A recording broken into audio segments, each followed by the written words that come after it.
খাগড়াছড়িতে ১.৫ মাসের ভ্রমণ নিষেধাজ্ঞা কাটিয়ে চাঙ্গা হয়ে উঠেছে পর্যটন খাত। নিষেধাজ্ঞা প্রত্যাহারের পর কয়েকদিন পর্যটক সমাগম কম থাকলেও সময়ের ব্যবধানে তা বেড়েছে। জেলার প্রধান পর্যটন কেন্দ্র আলুটিলা, রিসাং ঝর্ণা, মায়াবিনী লেক, জেলা পরিষদ পার্ক সহ বিভিন্ন পর্যটন কেন্দ্র পর্যটকদের সমাগমে মুখরিত।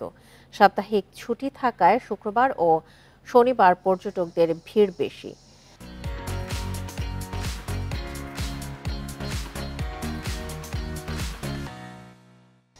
খাগড়াছড়ির পাশাপাশি সাজেকেও বেড়েছে পর্যটক সমাগম। সাজেক পর্যটন কেন্দ্রের রুইলুই ও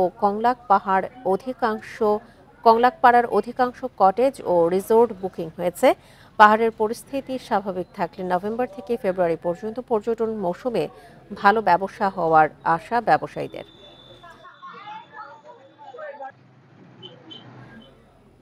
এ নিয়ে আরো জানাতে খাগড়াছড়ি থেকে যোগ দিচ্ছেন সহকর্মী সমীর মল্লিক। সমীর, খাগড়াছড়িতে পর্যটক সমাগম বেড়েছে, এবার কি পরিমাণ ব্যবসা হতে পারে, খাত সংশ্লিষ্টরা কি বলছেন?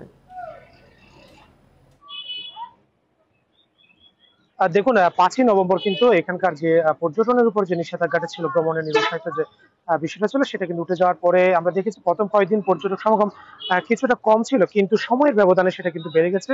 আজকে শুক্রবার এবং আগামীকাল শনিবার দুদিনে কিন্তু আমরা খবর নিয়ে জেনেছি যে খাগড়াছড়ি এবং সাজেকের অধিকাংশ রিসোর্ট কটেজ গুলো কিন্তু বুকিং হয়ে গেছে। আমি যে জায়গাতে দাঁড়িয়ে আছি এখান থেকে মূলত পর্যটকরা সাজেকের উদ্দেশ্যে অনেকেই যায় সকাল ৯টার দিকে, তারা কিন্তু সাজেকের উদ্দেশ্যে মুভ করবে। সেখানে আমরা দেখেছি যে আজকে আমরা যে সাজেকে খবর নিয়েছি সেখানে রুলু এবং কংলাকপাড়া যে সমস্ত কটেজ রিসোর্ট গুলো রয়েছে অধিকাংশ গুলোতে কিন্তু একেবারে বলা যায় যে বুকিং হয়ে গেছে, এবং যে সমস্ত রিসোর্ট গুলো মানসম্মত একেবারে প্রথম সারির রিসোর্ট সেগুলো কিন্তু সেখানে কিন্তু এখন কোনো রুম খালি নেই। একই অবস্থা খাগড়াছড়ি শহরের যে সমস্ত পর্যটন গুলো রয়েছে, জনপ্রিয় পর্যটন কেন্দ্র আলুটিলা, রিসাং ঝর্ণা বা জেলা পরিষদ পার্ক, এই সমস্ত পার্ক গুলো কিন্তু এখন পর্যটকদের যে পদচারণে সেটা মুখরিত হয়ে গেছে।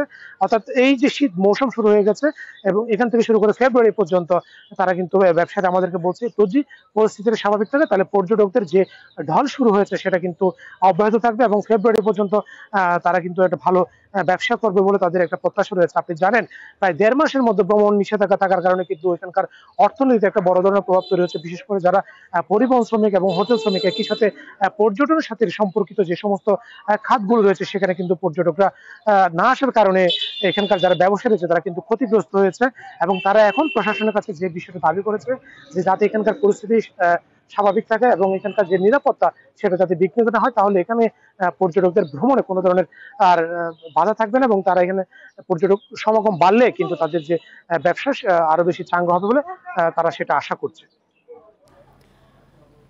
খাগড়াছড়ি থেকে পর্যটক সমাগমের সবশেষ তথ্য নিয়ে জানাচ্ছিলেন সহকর্মী সমীর মল্লিক।